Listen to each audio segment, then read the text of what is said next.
welcome back, pot coven in the oven. I don't know why I said it like that, but here we are.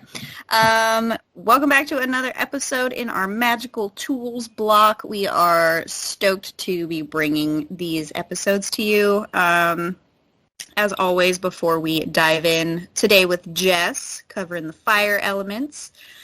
Before we dive in, let's figure out what everyone's up to. So, Jess, what you up to right now, girl? I'm working behind the scenes on that course I keep mentioning, centered around reparenting yourself. So I'm not going to give anything away. I don't want to tell you about it here. Come find me on Instagram, at The Cloak of Love. Exclusivity, I love it. VIP only. Well, I what am I doing? Oh, my final live masterclass for the astrology masterclass series is going to be next Wednesday on August 25th. We are diving into the aspects. So the aspects are the relationships between planets. So it's how they interact with one another.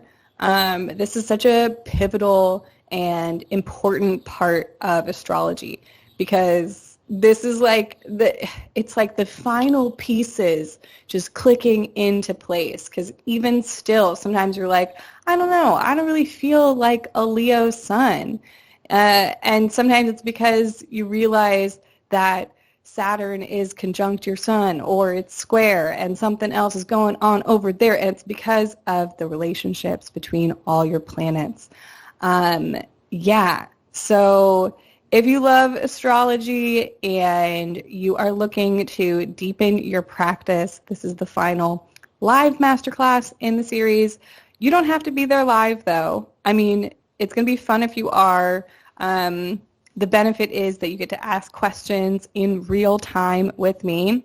However, these classes are recorded and the replay goes up. So, in fact, you still can sign up for all 4 of the master classes at a bundle price. You save over $100 if you sign up for all 4. They really do build off of each other. They are created to build one off the next. They're jam-packed with information. They're fucking dope. I love this series. It's one I will be periodically putting back, out on the market. It will be closed in August. You won't be able to sign up again for quite a few months. I don't know when it's going to open again, but I'm super proud of it. I love it. You should definitely sign up. So you can do that through the link in my bio on Instagram at satin.saturn. That's what I'm up to. What are you up to, Ella? I am just kind of chilling on the things that I talked about last week with the Facebook group for anyone who has essentially faced religious trauma from the Christian church. All people of all faiths are welcome. I just only have any experience and knowledge into the Christian faith. So anybody that's felt traumatized by any religion is welcome. However, I just don't know how much I can personally help you, but I'm sure there will be other people who know more. So, come join me there. Everything is linked through my Instagram. I'm sorry for any of you who don't use Instagram, but that's just how I operate. My Instagram is at the.celestial.rose. Come hop over and find me, join my Patreon, or just check out my stuff, visit my shop. Cool. So, without any more ado, let's hear what Jess has to say about these fire tools. Lay it on us, baby. Mm-hmm. All right, so we are going to start out with what I thought was Sagittarius because of its adaptability and spontaneous, challenging nature, and that would be a candle flame.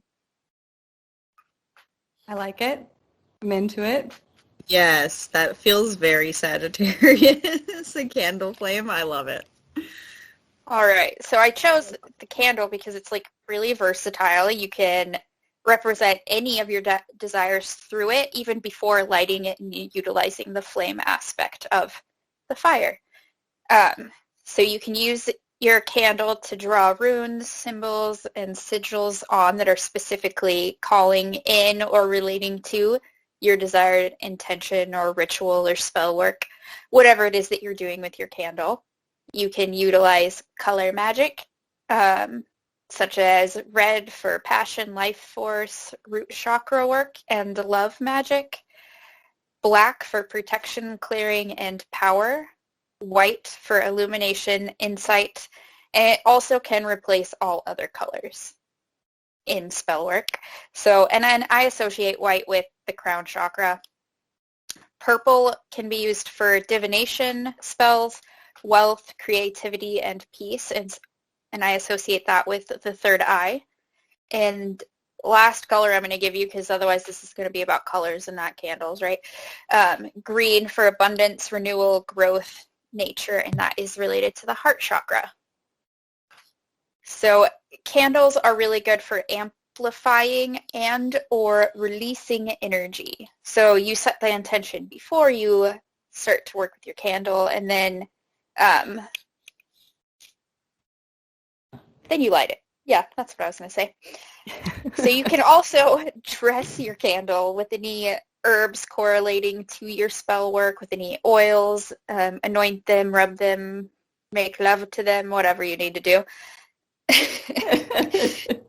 So you got your candle, you picked out its dressings, you picked out its color, you drew your symbologies on it, you set your intention. Now you're going to sit with your candle and you're going to release all of your tension before lighting the candle and asking for it to amplify what you're asking for, or calling in, or releasing, or whatever it is that your spell work is. So candles are just a really good, I have them on all of my altars pretty much. That's probably just because I love fire. But they're, like I said, they're just really good for amplifying whatever it is that you're doing. So I think I have 3 or 4 of them just around my bedroom, because most of my altars are in my bedroom, so that my children and my partner's children do not play with them, because it's no to play with other people's altars. Mm-hmm. Definitely. Yeah. How do you guys use candles? They're my favorite thing to work with, because there's so many aspects to it, depending on the kind of spell you're doing. The flicker of the candle is so important. I did, what's it called when you tie a twine between them? It's, 2 candles. Like a cord cutting? A cord cutting. Yes. Wow. Mm-hmm. That really just slipped from my brain. I did a cord cutting a few months ago, and the flickering of the flames in that kind of spell is so important. It's important with all of them, but I was sitting there with my notebook the whole time, okay, the red candle is doing this, the white candle is burning this way, in that one it was extremely important because those 2 candles are burning so differently and whatnot, but it's important with all of them. I did an abundance candle that I lit every Thursday for many weeks for a while. Paying attention to how it burns, if it leans to one side. I don't know. I definitely look at it like I'm a scientist studying how the candle burns, how it flickers, even my reaction to it. Because sometimes I put too many herbs on it, and so then it scares me a little bit.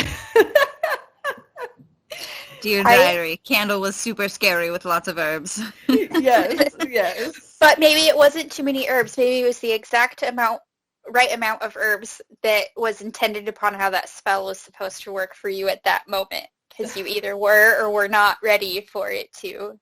Yeah, it was my abundance candle. There were too many herbs, and I was great, yeah, I'm reading between the lines here. Yeah, I'm scared of this candle. That's great. That's money power. Yeah. I love doing that with chime candles, because I have this little candelabra, is that what they're called? So the candle stand, it's got 3 of them on there, and I'll do a lot of chakra work with those candles. So then I can kind of see which chakra is more in tune, I guess is how I would say that, based on how they're burning and flickering and stuff. So that's fun. I use mine almost exclusively as a fire hazard. Of course. No, I like to, I actually use mine mostly for, I guess for me, candles are almost like a foundation or a staple of like my altar and my practice, because like, you know, if I'm going to leave something for an ancestor or for my deities or for, you know, whatever, I'm just coming to my altar, I typically like light candles. So for me, it's kind of like, yeah, like I'm setting, I don't know, setting the space or setting the mood or whatever, where I'm just like, okay, I'm here. Maybe that's kind of like how you were talking about, like with the intention of lighting it, you know, where I'm like, okay, I'm coming into this sacred space now that I've lit these candles, like it's open or whatever, you know, like it's Yes. happening. This is the deal. So yeah, I use mine pretty much as, yeah, just like a staple or almost grounding, I guess. I don't know. I like the smell too. Did you know that you can utilize an unlit candle in your altar space or your Ooh. sacred space I to love that. promote positive energy? I did not know that.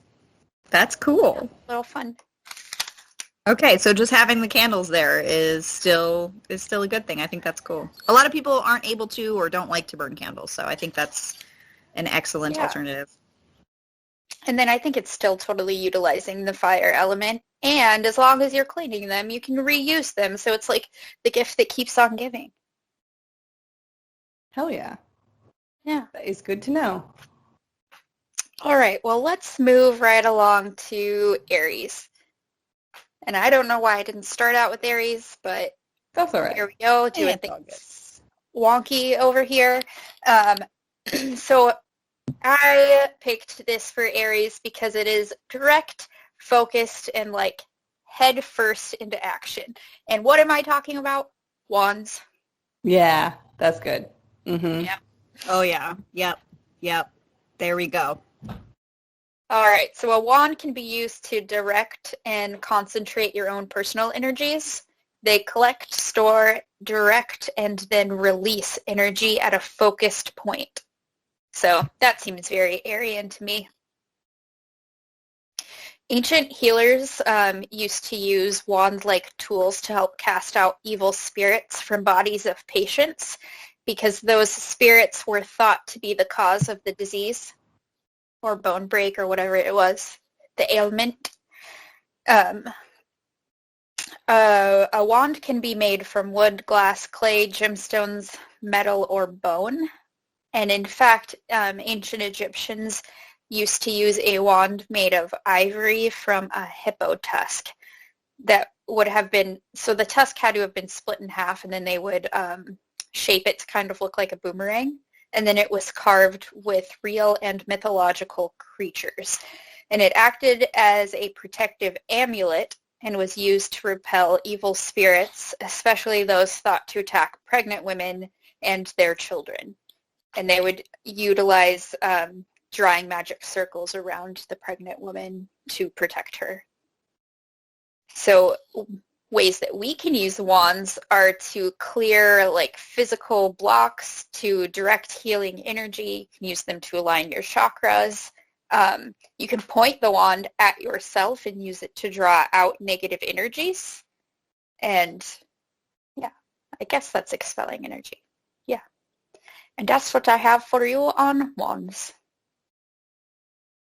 Excellent. I don't actually use wands. I don't think I ever really have. They're cool though.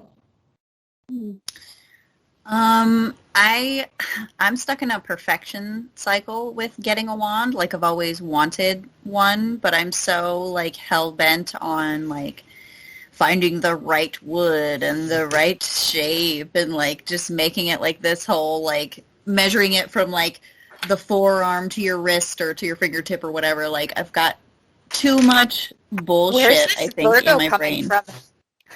Huh? Right, yeah. Where's Virgo? I know. It's fucking ridiculous. I'm just like, girl, if you want a wand, just like go pick up a stick. That's usually actually what I do, is I'll just kind of be like, this stick is my wand for right now until it's firewood. So I kind of had a similar experience. I wanted like this perfect wand, and I had a vision while I was doing mushrooms once based on the mushroom that I ate, and I drew a picture of it in my little book and everything. Never ended up making it. I still have that though. That's cool. But I mushroom wand. do pick up driftwood a lot, and there's this one piece of driftwood that's always just stuck with me, and it's always on my altar space, and sometimes I'll play with it, but not a lot. But last week, I'm going to show you guys because you can see, I got this nifty wand, and it is made out of a jawbone and has... I was going to say that looks like bone. Yeah, I love it. And it's like etched into and painted and leather and all. It's pretty fucking cool. That is cool. I've been using that one when I have like this 3-tier spell going in my room at the moment. They're in different corners of the room, and so I'll use it to direct the energy between them. Oh.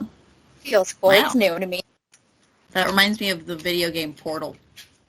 You and a partner have to like create portals that go somewhere, and like depending on where you put your portal, like the person will like go through one area and like fall through a ceiling or stuff like that. So kind of reminds me of that with your little, okay, now you go here. Okay, now you go here. Okay, now you go here. I love that. Some of it goes Okay, the energy goes there. Okay, that energy goes there. As a wand should be used. You're really utilizing the tool, and I love that. Oh, also my last retreat, it was rose coats. It was like womb healing and things like that. She gave us white roses that we were supposed to utilize as like self wands, and that was pretty cool. That's fun. Yeah, so you can really utilize like just about anything for that kind of work. All right, so not to be forgotten, because we know he wouldn't like that, or she, Leo. And for that, I chose sunlight. Nice. That's totally appropriate. Why did they do that? Because sunlight rules Leo. Yep. And like their obsession for the limelight and to be like seen. Not all of them, but that's like a pretty... I mean... Yeah, it's a common theme. Yeah. Every Leo just wants to be seen. You know? It doesn't always have to be like, look at me. But sometimes it's just like, do you see No, but me? in my head, I'm going to be like, look at me. But that's my mood. That's my mood talking. All right. So much like how people will use the moon in their spell work, you can also then use the sun. So the moon would be the more feminine aspect, the sun being the more masculine. Moon's more introspective, reflective, and emotional. The sun's more protective, proactive, meditative, and outgoing. Many ancient cultures practiced sun worship, primarily agricultural communities that depended on the sun for a life and sustenance is the word I'm trying to say. Babies born at sunrise were thought to be special and blessed with long, prosperous lives. Many Native American tribes celebrate the sun dance to honor it as a manifestation of the Great Spirit and to bring dancers visions. In Wiccan cultures, movement, like body movement in the direction of the sun, is used in positive and gainful magic, whereas movement opposite the sun is used in banishing or destructive magic. You can place solar symbols to celebrate the sun in winter months, remembering that Yule is the sun returning to the earth, and Nalitha is the highest most point of the sun during the year. If you're going to utilize time, because you can use it just like the sun or the moon, so it has the different phases and times that are most powerful for different types of magic. Morning time being great for like magic dealing with new beginnings, and when the sunlight is strongest in the sky, it's a great time to do power and success magic. You can also use it to make sun potions or sun water, much like moon water. So you leave it in the sun to soak up the energy for a desired amount of time. You can also use it to recharge your crystals and your tools. Yeah, I remember doing research one time on sun witches, and I don't remember why, because I don't think it was just of my own volition for a good time. I feel like I was doing research for a specific reason, but I really don't remember why. I kind of like the idea. Just because, like, as I'm getting older, I'm spending less time awake in the nighttime, where I'm, like, at least wanting to do a lot of introspection. I don't know. So the sun seems to just find its way more into what I am doing. I do make sun water often. I like that. I use the sun to make flower essences. Yeah. How do you do that? You're gonna love this. Everyone else is gonna love this too. It is one of the easiest little potions that you can make. Okay, so you are gonna find a flower, preferably organic, or just not sprayed with pesticides so that you're not getting any of that in your body. Wash it off. Can be a rose, can be jasmine, can be daisies, can be almost any flower. There's a couple that are not good to use just because they might put like some of their sap into the water and they're like poisonous. So I would just say research whatever flower you're going to use first. As I say about everything, research it first. Just make sure it's not poisonous. Okay, so you're going to take your flower, clean it off. You're going to get a little clear, like I use a mason jar. I get a little clear mason jar of filtered water. I put the flower inside and I usually while I'm doing it, I'm like, just, either showing gratitude or I'm like, have some intention in mind or, whatever. But I just kind of try to like focus as I'm putting the flower and water together. And then I put a little lid on it and I flip it upside down and I set it out like either on a windowsill or on my porch or like you can put it in your yard or on a rock or like whatever you got. You can put it out there, leave it for between like 3 to 6 hours, I'd say is about the best range of time. And then I typically just straight up drink it. And it tastes like the flower you put in it. That's why I like to use rose and jasmine. That's why they're my favorites. But it tastes like the flower and it gives you the, the properties, like the metaphysical properties. So So it's like you're making your own LaCroix that's not carbonated. Basically, yes. Uncarbonated LaCroix. Yeah, it's medicine that's been used for like fucking since the beginning of time. It's essentially tea, you know what I mean? Like it's one of the simplest and yet most like magical things you can do. Like there's just nothing like putting a couple rose petals in a jar of water and a few hours later like, ooh, I have rose water. Yum. Yeah. So I definitely recommend it if you have the availability to do those things. Try it out. It's fun. Love that. Yeah. That is fun. How cute. I mean, we're all in our 30s now on this podcast. And so Don't you dare. I'm just tired all the time now. Sometimes I got to go out onto my back porch and just like close my eyes and absorb some sunlight. Sometimes I don't close my eyes. You're Donald That's Trump. called sun gazing. Just a little bit. Just a little bit right into the eyeball.